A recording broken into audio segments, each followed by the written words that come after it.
अस्सलाम वालेकुम viewers, जेटीएन news में खुश आमदीद। आपको खबर देते चलें कि पीपी चेयरमैन बिलावल भुट्टो जरदारी नवाबशाह पहुंच गए हैं।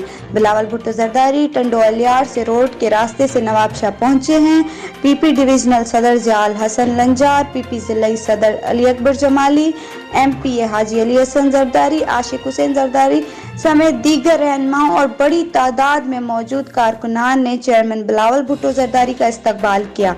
जबकि पीपी चेयरमैन आज रात नवाबशाह में जरदारी हाउस पर क़याम करेंगे और कल सुबह वो नवाबशाह से रानीपुर के लिए रवाना होंगे।